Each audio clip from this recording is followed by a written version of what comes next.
So now that we're done with our groundwork as part of our initial warm-up, our initial groundwork, we're going to work our way up into our progressions of our warm-up. This will be our more dynamic stretching. It's going to lead us into more power movements, more jumping, more skipping, more bounding, top speed, acceleration, speed, agility, quickness, all that thing coming in next. So I'm going to take you through our dynamic stretching portion now. The first one I'm going to take you through is our ankle walks. So we'll go forward and backwards on most of these. We're going to start with a dorsiflexion walk. So that means our toes are pointed, they're pulled towards our knee. All right, so I'm going to walk on my heels, all right, down to the cone. We usually set these about 20 yards apart. So we're going to go down, we'll come backwards, coming back, all right. Then we can always pick up the pace too, make it more of a jog on a second lap, just to get our ankle work in. So we'll start with that. It's our dorsiflexion walk. Our plantarflexion walk, or up on our tippy toes, trying to drive our big toe through the floor, all right, really squeezing up on our tippy toes as hard as we can. Same thing, we'll go forward and backwards on these for most all of our athletes. All right, we'll get to the cone, we'll come backwards, coming back. Can also pick up the pace on these if needed, forward and backwards. Just working on lighting up our power pads, our Achilles. After that, we'll go inversion walk. So we're gonna roll our ankles actually, put them so our heels at the bottom of our feet are facing each other. We can do this with or without shoes.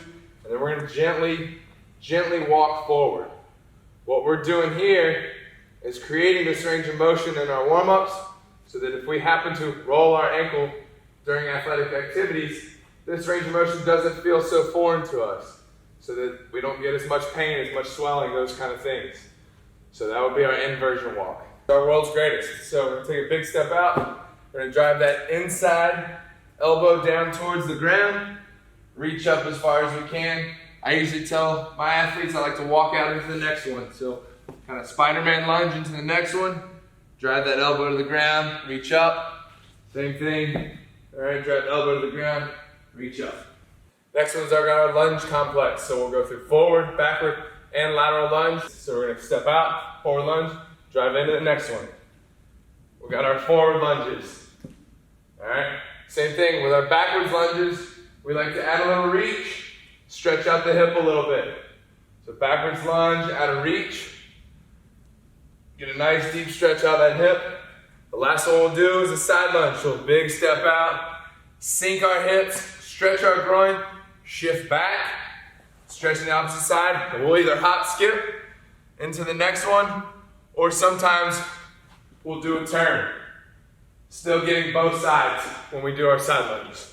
The next one we usually roll into after our lunges is a scoop, which our athletes like to call it, but it's also called an RDL walk. What we're gonna do is we're gonna drop that heel into the ground, all right, point that toe up, and then we're gonna scoop our arms, which is why I got the name scoops. Scoop, all right, one right in the next one.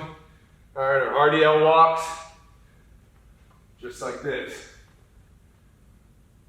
Next exercise, quad pull and reach. So I'm gonna grab my quad, I'm gonna pull, stand up on my tippy toes and reach with my other hand. Quad pull, reach, reach, reach. Next one we like to do is a figure four. This one varies two different ways, depending on your size, position you play, sports you play.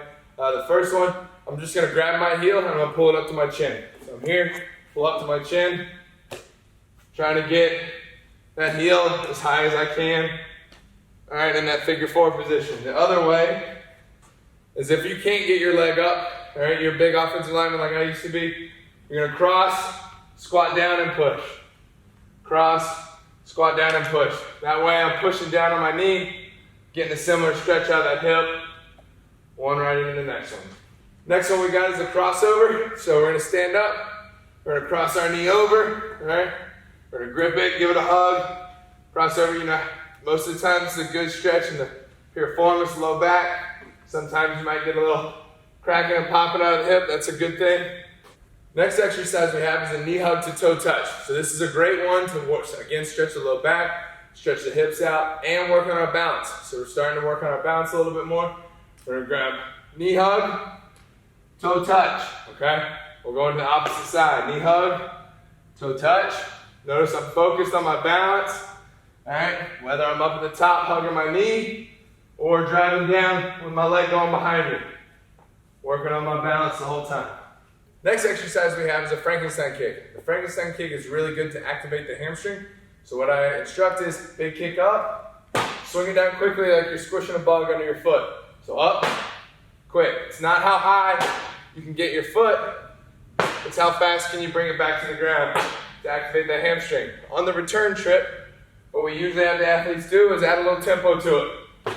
Now you're just adding rhythm, still working on activating that hamstring. Last one we usually do as our part of our dynamic warm-up stretching series is the hop hop squat. So it is as it sounds, you hop hop and then you squat. On that squat we work on our cueing, chest up, knees out, feet flat, hop hop squat, hop hop squat. On the return trip we have them go backwards, hop hop squat, hop hop squat. We like to add inchworms in as an upper body warm-up to our movements. So what we're going to do is we're going to put our hands flat on the floor. We're going to walk out as far as we can. And we're going to tiptoe our butt up in the air. As soon as our hamstrings are tight, we're going to walk back out again.